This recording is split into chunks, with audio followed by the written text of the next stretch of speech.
You're listening to Discography Discussion, episode 214, Maylene and the Sons of Disaster. Hosted by Dan Terry. Get down, y'all. John Beatty. I mean, it's kind of a you thing. And Joseph Wren. That would have been a really good idea. Presented by discussmetal.com. And if you released 4 self-titled albums, then you are ready for this episode of Discography Discussion. I am Joe. That is Dan. That is John. I don't think it makes you any different than like Led Zeppelin or Boston. Or Unearth. Or Unearth. Well, Unearth had titles of their albums. Well, they also had like 3. Watch it go. I mean, if Led Zeppelin is ready for this episode, then I support that discography discussion. When is that happening? Never. I don't know. You can't just ask me a question like that, Joe. You're on the show. Come on. Well, now is not the time for one of the most influential hard rock bands of all time who happen to use recorders in some of their songs. This is the time for some serious rock with some serious groove and everything southern rock going on at the same time. A little bit of bluegrass snuck in there. And some hardcore for the Dan Terrys in the house. Yeah, I mean, there's a little bit of hardcore. They mixed my hardcore with a little bit of, a little bit too much Pantera groove, but, I guess I can handle it. I will say this. I don't think anything that these guys played was even anywhere on the same level as Pantera, but I will say that. But I could definitely see what they were going for. Maylene's an interesting band to talk about because everybody remembers back in way back in my day, which was about 15 years ago, 16 years ago now. Every band that was in the metalcore scene, not every band, but a lot of the bands decided, you know what, metalcore's getting kind of old. Let's all go southern metal. So I mean, Legend did it, Maylene did it. Well, Maylene didn't do it. They kind of were always that way. The Showdown famously did a more southern type of record. Hell yes. I feel like on these early southern metalcore records, everybody's channeling Every Time I Die a little too hard. But not really. It's weird because I don't consider Every Time I Die to really have this sound. But I feel like a lot of bands heard it. And they're like, how do we take this a little south of the Mason-Dixon line? And that's how you end up with a band like Maylene, which is the epitome of that type of style. They're the band everybody looks at and says, look, they're doing it. And a lot of the other more established bands that did this style at the time were like, they did it for a season and then they moved on. Maylene, their whole thing was this, and they owned it pretty much to the end. There's almost a batshit insanity that goes into this style at the time it was released. It was quite literally the exact opposite of everything that was popular. The little bits that you would compare to a Pantera were just where the music originated from. It wasn't necessarily what was popular or even the direction of heavy music at the time. But because it was so different, everybody stopped and paid attention, which is how you innovate and how you set the standard for what's going to happen tomorrow. Almost an American standard, as it were. Well, I'm sure Brandon will appreciate that shameless plug. That'll be $5. Send it to danandjoeshow at gmail.com. Thank you very much. Well, you made some light work out of that one, Joe. Absolutely. Well, before John Beatty decides who's more tough, him or John Jacobs, I'm going to take this time to say thank you to everyone for listening to the podcast. Thank you for listening and for subscribing. If you are not a subscriber, then you can find everything Discography Discussion at discussmetal.com. We are on Spotify, Apple and Google Podcasts, TuneIn Radio, Stitcher, iHeartRadio. So if you have an Amazon Echo or Google Home, you have no excuse. Ask it to play the latest episode of the Discography Discussion podcast, and it will. We're also on Facebook and on Twitter at Discuss Metal. Be sure to like, favorite, and subscribe. It really helps us out. It lets us know you're listening. And now Dan is going to tell us all about 5-star reviews. 5-star reviews. Let's see. They have 5 stars in them. So there's that. Leave us a review on Apple Podcasts if you should feel so inclined. Keep on sharing the episodes like you guys have been sharing them. And we appreciate everything that you guys do every week. Speaking of what the listener does, do you want to read some feedback for us, Dan? Oh yeah, man! I got a hot one coming in off of Facebook. Coming in hot. This is from Christopher Powell in response to our Testament episode. He says, "I'm not into Titans of Creation at all, except for Night of the Witch. I cannot remember a single riff or hook on it. Sepultura Quadra pisses all over this album. Give that an honest listen." Yeah. I mean, maybe. I don't know. I haven't listened to that album since we did the Sepultura episode. He goes on to say, "I actually went back and listened to the Green Era of Sepultura after that episode, and to my surprise, loved it a lot. Their last 4 albums, Kairos to Quadra, are sick albums. Love the Max Era too, but I dig how the band evolved their sound and became more technical. Great podcast." Well, that is a great comment with lots of little juicy tidbits. I feel like we may have to do a Sepultura episode at some point. You mean a revisited Sepultura episode, right? Yes. I'm not sure anyone can convince you that any album, no matter how great, is better than an album that has an opening track about the Heaven's Gate cult. Oh, I mean, I'm a Testament fanboy, so I'm gonna like pretty much all of their albums. I can't think of one that I even was like, this one's bad. Maybe it was Souls of Black. I think that was the only one that I was like, I'm not really stoked on that. I tried. I did a thing. It was your no thank you bite. Over on Twitter, we got a message, or a tweet rather. We don't get messages on Twitter. We get tweets, right? So that's how it works. You can get messages. A little birdie on Twitter told us in response to episode 211, Earth Crisis, "This is a big deal. Most influential North American hardcore band for the South Brent hardcore scene, in my opinion." Yeah, I mean, these guys were massively influential. It was a lot of fun to talk about Earth Crisis and to listen to those last few albums. Those things were scorchers, man. Jetta PA says, "OMG, Candiria," obviously in response to our Candiria episode. 300% density absolutely slays.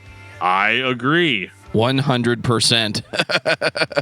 And I love that. I love this name. Human Falafel says, "Candiria and Starkweather, 2 of the most influential experimental metalcore you didn't know exist." Well, here's the thing. I do know that Candiria exists. I know that Starkweather exists too, but we didn't talk about them. We should have. Do I need to put that on the list? Do it. Make it so. Hey, John, what's going on Brutally Speaking this week? We're talking about stuff and things and bands and people being brutal. John is not giving me anything to work with tonight. So, Dan, tell me about Maylene and the Sons of Disaster. Hey, what about me? Brutally Speaking. I kid. All right. Maylene. I'm gonna have so much trouble saying this band's name, so I'm just gonna call him Maylene for most of the episode. Into a car accident or something? Well, shut up, please. I'll kill you. It doesn't kill you. Maylene and the Sons of Disaster is an American band. They are from Birmingham, Alabama. They're coming to your town. They pretty much started right after Dallas got kicked out of Under Oath. So I know most professional places say, like, his departure, which it was a departure, but it was not by choice. Dude was kicked out of the band. So that's where it is. And he said, "You know what? I don't want to play whatever Under Oath's playing. I want to go real south." And you end up with Maylene, which is I guess you would call them at their base like a groove metal band, but they're still like guys that play metalcore. So you get this like weird combination of like groove metal, very southern sounding riffs. If you don't know what I mean by southern sounding riffs, go listen to Pantera. Or Skinnerd. But I think there's more Pantera in here than there is Skinnerd. Maybe. There's a little bit of Skinnerd. There's definitely some Skinnerd influence in here. As we go, there's more of it, I hear. But yeah, Maylene was kind of one of those bands that, like I said in the intro, they were doing something truly unique, but so many other bands started doing it that it stopped seeming unique after a while. 2005, Maylene and the Sons of Disaster. Hey, I wonder what the next 3 albums are called. It's what you name your children if you're a Southern. That's what I should have done. Can you imagine listening to that on your taxes? It depends. Let's see. This here's 1. This is Daniel Terry 1. This is Daniel Terry 2. This is Daniel Terry 3. Yeah. Hey, Hank Williams did it. Yeah, that's true. Another Southern It's a great result, actually. Yeah. Yeah, so this record was obviously the first Maylene thing that I ever heard. Be weird if I, if I heard another album in 2005 by them. But I can say this. I'm not really into this too much. I realize why people like it, and I love metalcore, but I'm not as big on Southern music. It really as a whole, and I know that's like kind of mean, but it's just how I feel. I'm not saying it's bad; it's just not for me. But one of the things that I think makes this sound a little gimmicky to me is that Dallas is doing a Southern voice, like he's screaming. And I have to admit, his screaming's better than it was in Under Oath. But it's so like, Mom and Pop, let's go eat some chicken wings. Like, it's just very, it's on the nose, I guess, if there's any other way to describe it. Just when a guy's doing a voice, it can be hard for me to connect to it. And I feel like this is a little bit disjointed. For context, Dan is really not a fan of blues-based rock and blues-based metal. So if you've got bendy notes in the guitar, he's not a fan. He takes some convincing. I like Black Sabbath. Black Sabbath is amazing, but they're a heavy rock band, right? And very blues influenced. So why do you hate this? Because Black Sabbath doesn't sound like this. Black Sabbath is all about the gloom and the doom. This is like let me grab my like Ford Escort and put gigantic monster truck wheels on it and drive it down my hometown's main street while blasting Maylene and the Sons of Disaster. In this scenario, have you upgraded the sound in the car? Nope, all 8 tracks. Oh, it's completely 8 tracks. Oh, so you've downgraded in this scenario. I got this and some Hank Williams and some Johnny Cash. I got my spit cup in the console too. Well, I actually do have that. But you know, this is definitely my spit cup. This is one of the Bane's back on the podcast. I do love think the South. I do think that I think this has a cool factor. And Buddy and I, when we did our radio show, used to play Toughest John Jacobs all the time. Like that was our lead kind of like, oh yeah, man, let's put on some Maylene. And we give each other that look like, yeah, man, this is where it's at. And this is a record that I really, really want to like because all my friends like it. A lot of the people listening to this like it. But I just found it really, really hard for me to connect with it in an emotional way. And, you know, John kind of brought this to my attention earlier this week, too, that it's because they're also telling a story. Throughout the whole discography. Yeah, they're telling a gigantic story about Ma Barker, the criminal mastermind, and her sons. And it's just kind of like a cautionary tale, I guess, so to speak. And you could really hear that on the last track, Just Wanted to Make Mother Proud, which is actually, ironically, one of the more interesting songs on the album. Because it's got a little bit more melody, a little bit more subtlety, whereas everything else just it sounds like they're having a great time, and I'll give them that. But like, just for me, I couldn't enjoy this one as much. It sounded like they kept doing the same thing 9 times. And I know the songs are different; they've got different riffs, they're different, you know, they're different songs. But for whatever reason, the overall impression was not a super positive one with me. And I don't think it's bad. I think if you like this kind of music, you'll be into it. But I either want it to be metalcore or I want it to be like just straight Southern rock. And they figure this out over time. I like listening to this record for the combination of styles that are very strange in 2005. Metalcore is taking over. It either sounds like Under Oath, it sounds like Killswitch Engage. We've had this conversation before. Here you have Maylene and the Sons of Disaster, who is basically doing George Thorogood with a hardcore band. It's not the greatest description in the world, but this is what would come out of that scenario, I think. So it's more fun to me listening to this because I like riffs more so than let's try to create complex chaos. And that's what I think a lot of those early hardcore bands were doing. It works when it works, but when it doesn't work, it just sounds like noise. So this sounds like the exact opposite of that. Let's be more intense, but still have the riffs. And I cannot stress how far opposite of the trends in 2005 this record was. Because nu metal was dying. Metalcore was on the way in. Nobody on the radio was playing something this heavy with this type of vocals, with this style of guitar playing.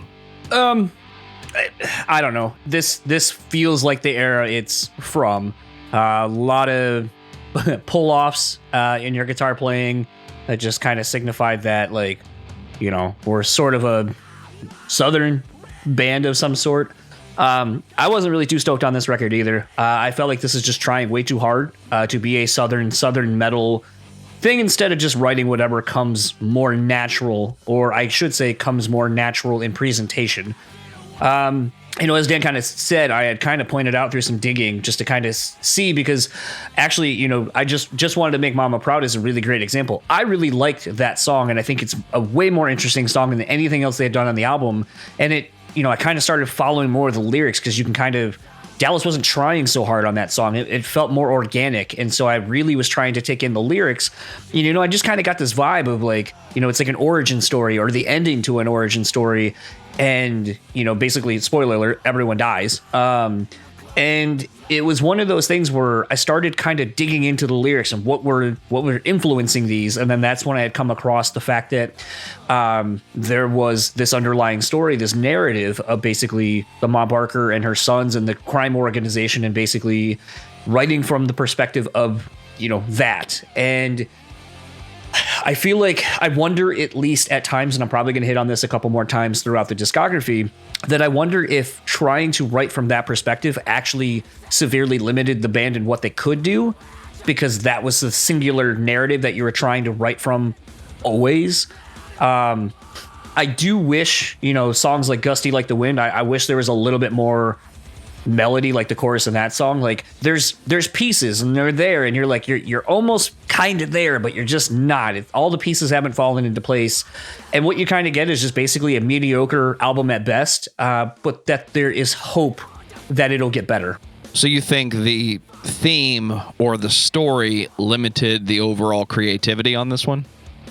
I feel like, for me, once I learned that and then kind of went back through and listened to all the 4 albums, I feel like at times there's always a song or two that really shine through on every album. And like I said, usually the album closers are really kind of epic and do really good jobs of kind of capping the story of, I guess, that's being told on these albums. But I kind of wondered if perhaps it's just a thing where maybe it's hard when you're establishing right away that you're kind of doing a concept record, and you always are going to do a concept record, but you're not necessarily telling anyone that you're doing a concept record and that they have to somehow know this. And I mean, back in 2004, 2005, the internet wasn't really what it is now. So for you to not even understand that from the name even, you're referencing something that is going to be the entity of what your whole band is, I think it's a little bit hard to keep hammering down in, like, time and time again. And then on top of that, you know, I really have been thinking about how do you present that in a live setting? Because if you're telling a whole story in a record and you only have a 25-minute set opening for someone, how do you get that narrative across? How do you pick something where maybe it's not able to come across as well because you're not able to set it up with the other narratives that you're running throughout the story you're telling on this set of records or whatever? Yeah, and I think in a case like that, well, you pick your 4 or 5 favorite songs to play, and you just abandon the concept altogether. And see, to me, that's where that gets weird, because then it's like, well, then why do that in the first place if you're going to have to abandon it so quickly out the gate? I don't know. I mean, I'm gonna go to bat for them wanting to have the artistic freedom, you know, to do what they want to do, whether it's practical or it's not. I haven't encountered a lot of situations where an album is a concept album, or in this case, even a concept band. Right. You know, I haven't seen that not be problematic, except for in a few very, very isolated cases. So, you know, whenever we move on in the discography, things start getting a little interesting here. 2007, 2, the second Maylene than the Sons of Disaster record. This is like the first album in concept, at least as far as overall sound goes. I think you could describe it as the same genre, but the songwriting has stepped up considerably on this record. The songs have much better flow to them. They play like actual songs, and they're heavy. They're legitimately heavy. Dallas's vocals, I'm still not 100% on board with on this one, but I enjoy them I mean, it's hard not to bang your head to a song like Darkest Akin. That one starts off pretty rough, pretty hard. Dry the River, probably their biggest song off of this record, has a very nice, catchy chorus, a good hook to it. And I think that this record is really what I feel elevated the band to a higher level, because these songs are much more memorable. It's a redo. It's the first album, but it's better.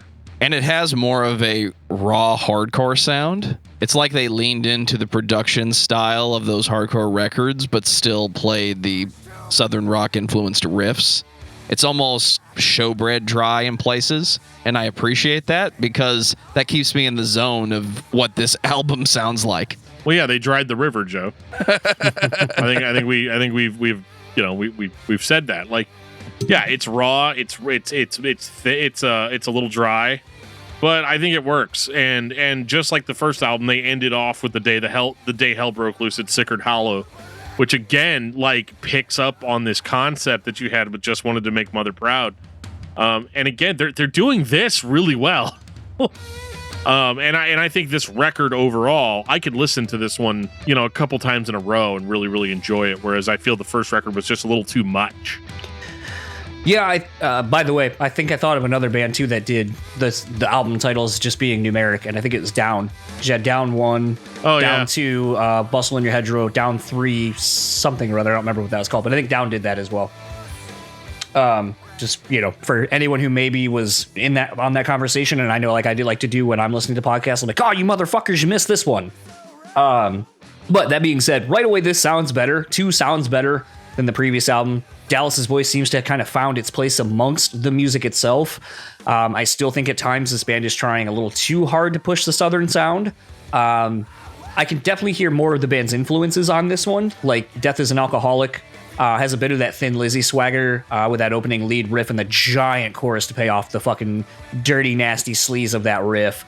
Tale of the Runaways and The Day Hell Broke Loose at Sickard Hollow, again, might be my favorites off this album, sort of echoing Dan's sentiments.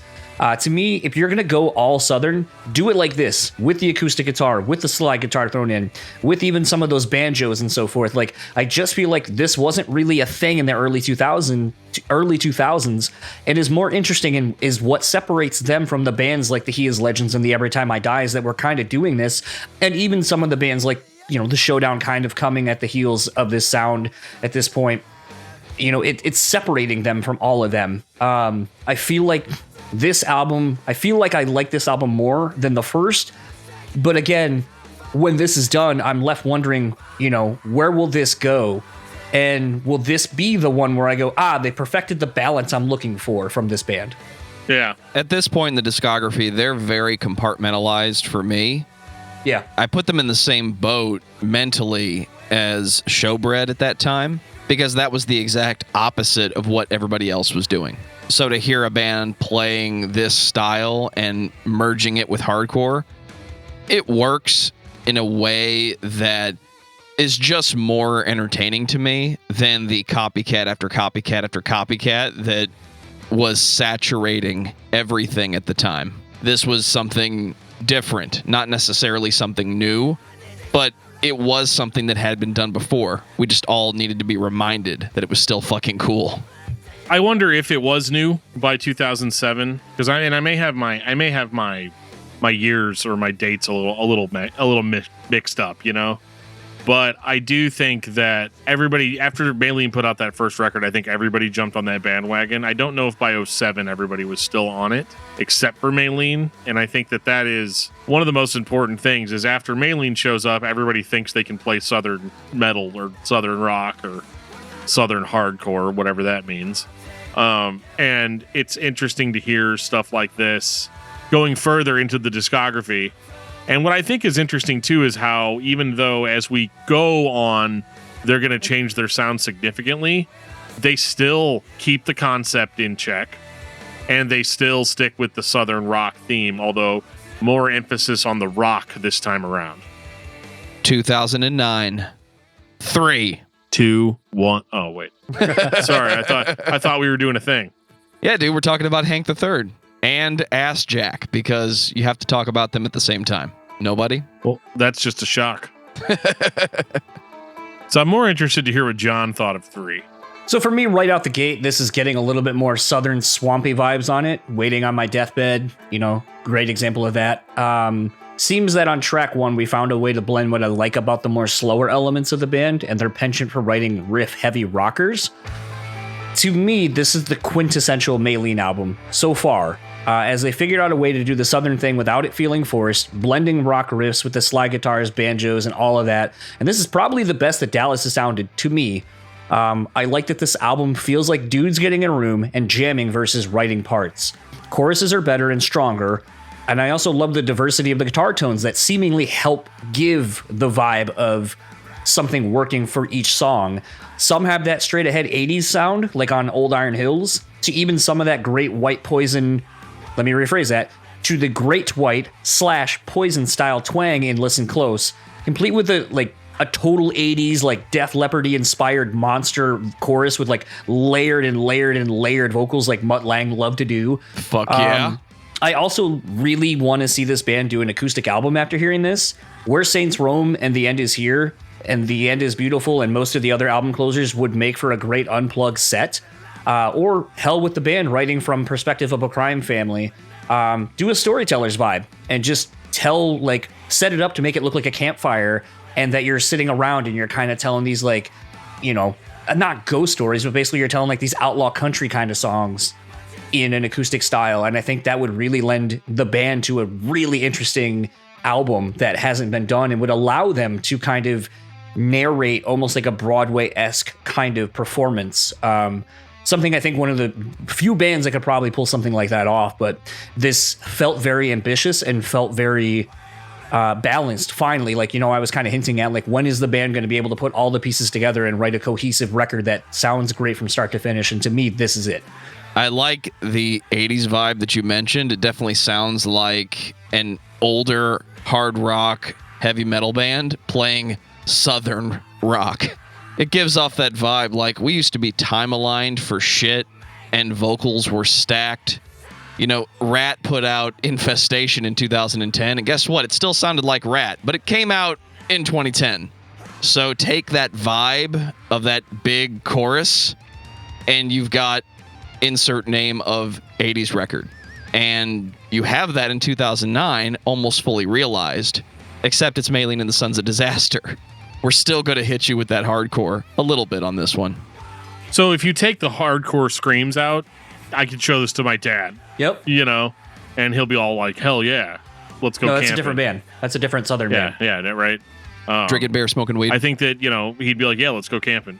Let's go shoot the guns. All the good stuff that we do down here in Missouri. But I will say that this is probably my favorite of the 4.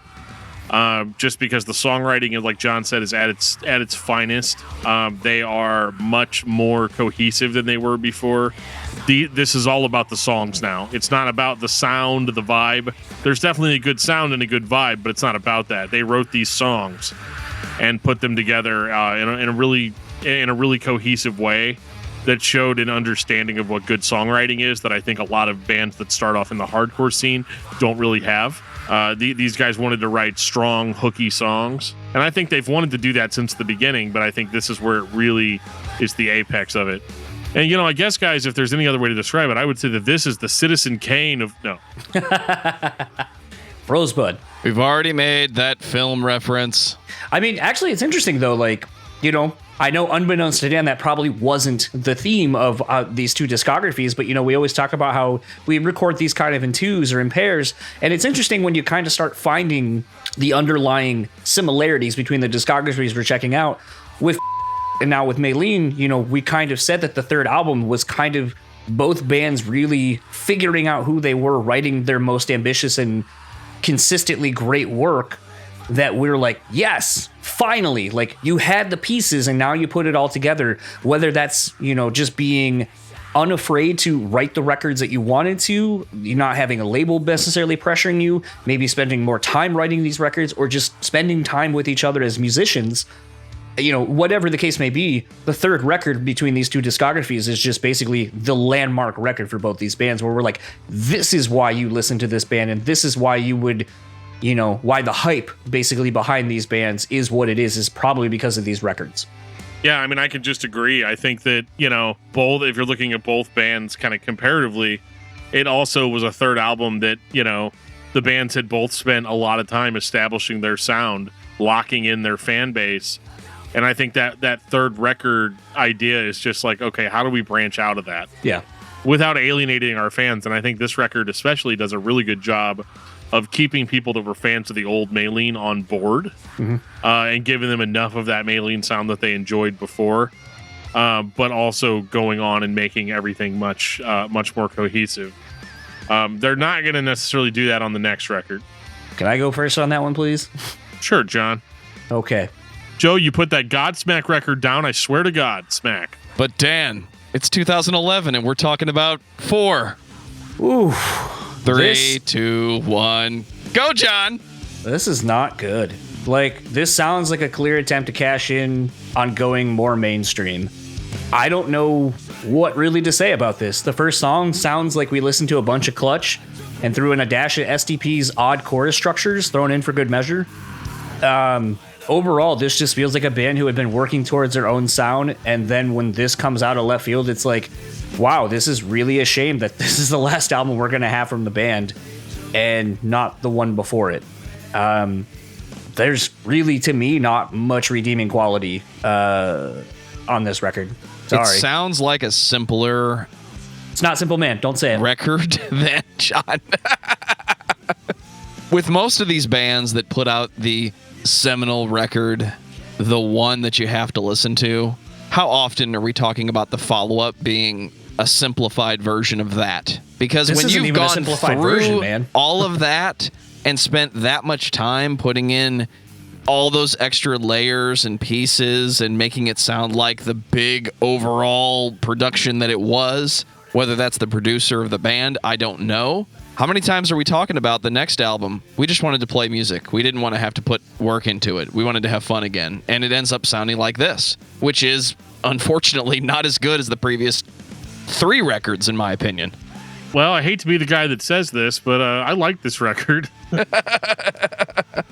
I like it because as we talked about, I wasn't super thrilled with Maylene kind of in the beginning, which is, I know, blasphemy for a lot of people. But I don't know. I kind of really enjoyed hearing this. And I think a lot of it comes down to, I don't listen to that much mainstream rock. So if I'm going to listen to a mainstream rock record, I'm going to hear it from a band like this. Or like, those weird couple years where Cave-In went mainstream rock. I don't know. I kind of like the 80s vibe of this record. I like it because it's not quite as swampy as the other stuff. It's not as Kentucky Fried Hardcore as I used to call it, and I think it's just I think it's smooth. I enjoy it. I don't think it's the best Maylene record. I think it's hardly a Maylene record, if I'm being honest. But I also still kind of enjoyed it. It's not my go-to of all time, but I don't know. I found it somewhat pleasant to listen to after listening to the other 3. Now, what do I think the fans thought of it? I'm thinking probably not great. Probably not great reviews. If you're a guy that likes, screaming and your groovy riffs, you're not going to like this. This is not going to do it for you. But, the Drought of 85, I like it. I don't care what anybody says. You can come fight me. And then sadly, this would be the last Maylene record, at least for the time being, which is well publicized. I'm not going to get into it too much, but unfortunately, lead singer Dallas Taylor was in a horrible ATV accident, and he has been recovering from it for years. Like there were times where they weren't even sure if he was going to make it, but he's still hanging on. I mean, because I think this ATV accident, it was in January of 2015. So for 6 years, this dude's still not back to 100%. But you know what? Whether I liked this band, totally or not, is irrelevant. I would love to see them give it another shot someday. Overall, the band delivers that southern rock sound mixed with hardcore. So, hell yes, bring on Maylene 5. I'd listen to it. Then there was that time when Skylar from He Is Legend did vocals for Maylene. I would have liked to see that, because I was a really big fan of Skylar's vocals in well, all of He Is Legend, as well.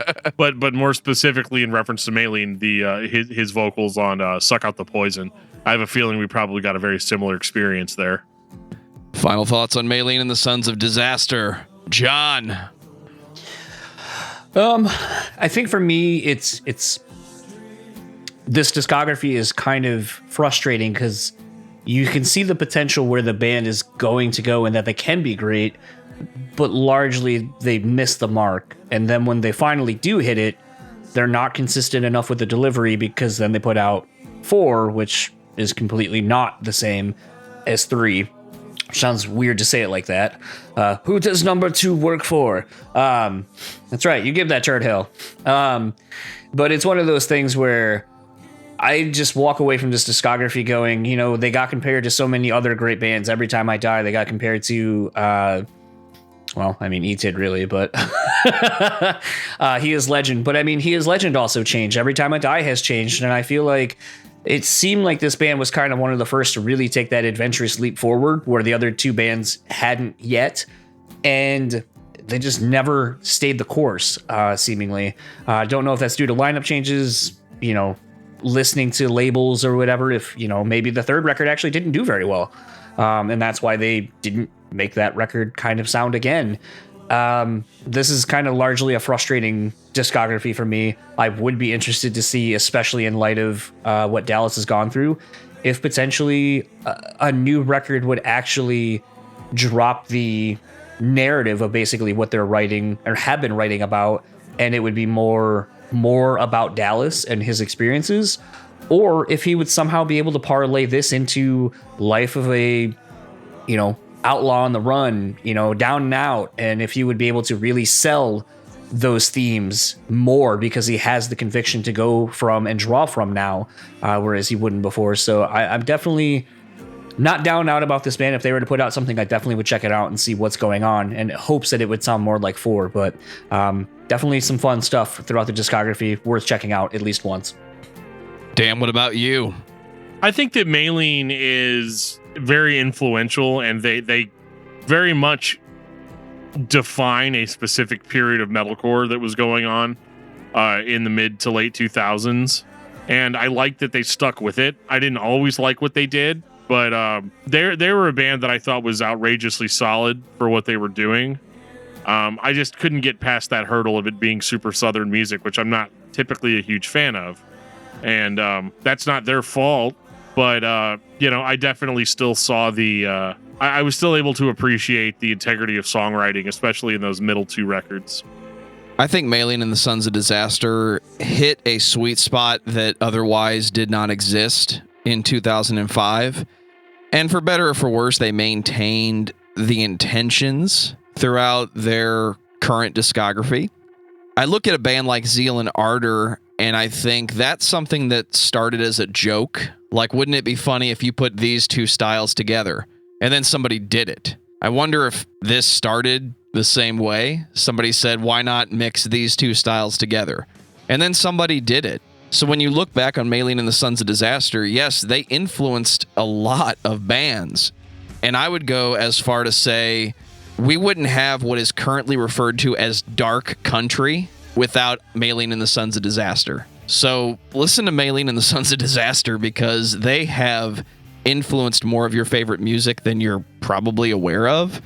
And if you're not into the overall Southern rock sound, give it a shot anyway, because there's some hardcore in there that's going to keep you guessing if they're going to do that voice again on the next song. Dan, what's your album of the week? My album of the week, well, it's not really an album, but I've been listening to the 2 new NF singles, Lost and Clouds. Lost featuring Hobson, which is one of the best songs I've heard this year. It's NF walking up a mountain, and he finds Hobson buried in the snow and pulls him out, and he starts rapping. It's awesome. John, what about you? So I was watching Keith from Every Time I Die, speaking of Southern hardcore, by way of the East Coast. But watching Keith from Every Time I Die's Twitch stream last night as when we're recording, and he had his friend Chauncey on, and they had Sonny that runs Hate 56. That, like, if you ever see those This Is Hardcore sets, they were just running through classic This Is Hardcore sets and sets that Sonny has filmed, including some old Earth Crisis, which is really cool. And they played a band, and I've never heard of them, and I'm ashamed that I never have, but I'm making sure you all don't live in my mistakes. It's this band Sand. They're from Japan, and the album is Spit on Authority. Go look up the song Poser, and if that doesn't make you want to fucking beat someone down, I don't know what will. It's basically East Coast hardcore by way of, like, Japan. 90s East Coast hardcore. Just beat down riffs. It's fucking great. And they're singing in basically broken English. But yeah, go check out the video for Poser. Even better. Yeah, go check out for the video for Poser. It's fucking great. And then go look up the Hate 56 sets. There's 2 of them that I've seen. One recorded in Tokyo from, at this point, 2 years ago. And then the one from, I think, 2015 or 16 from This Is Hardcore. That band just fucking rips. Do yourself a favor and go fucking listen to that band. Holy shit. Dan, I see an incoming Patreon episode. What about you? I mean, it could happen. Put it on the list. I mean, I sent Dan the link to the video last night. He did not seem to even give a shit. I did not, dude. I felt like garbage last night. Literally, I think somebody found me in an alleyway, unconscious. So I'm not sure what you guys do on the weekends, but Well, I'm bringing it back for one more album of the week. The legendary Shack Shakers, Pandelirium. They're from here. Watch out for the monkey in the doghouse, John. Take us out, DFT. if you like this podcast and you listen every week and you want to have a little bit more to say in what goes on in the podcast, we are always up for suggestions. You can send your suggestions right to danandjoeshow@gmail.com. You can message us or comment on our posts on Facebook at facebook.com/discography discussion. You can like our sweet, sweet album cover pictures that I post on Instagram every now and again at Discuss Metal, or you can message us there. You can tweet at us at Discuss Metal or at myself personally at Discuss Metal Dan. And you can also find us on YouTube under Discuss Metal Dan. And I'll have some pretty sweet videos coming up very soon. I also do a lot of like gaming live streams, interviews, and stuff like that. Even some Brutally Speaking stuff ends up on the YouTube channel. So make sure you guys are checking that out. You can always reach out to us and chat with us on Discord. There's going to be a link in the show notes that'll take you to our Discord server. And if you want to get some sweet Discography Discussion merch, there's also a link that'll take you to our Teespring store that has a variety of different items with our logo all over them that you can check out and enjoy and show all your friends. And on that note, this has been episode 214 of Discography Discussion. Thank you for listening. You can like us on Facebook and follow us on Twitter at Discuss Metal. Subscribe to our podcast everywhere you listen to podcasts, including Google Play, Apple Podcasts, and Stitcher. Visit discussmetal.com for all things discography discussion. And please send questions and comments to danandjoeshow@gmail.com. If you are not a patron, you can become one at patreon.com/discussmetal. We have some sweet perks. Can I get some money? $1 a month gets you into that exclusive album review feed.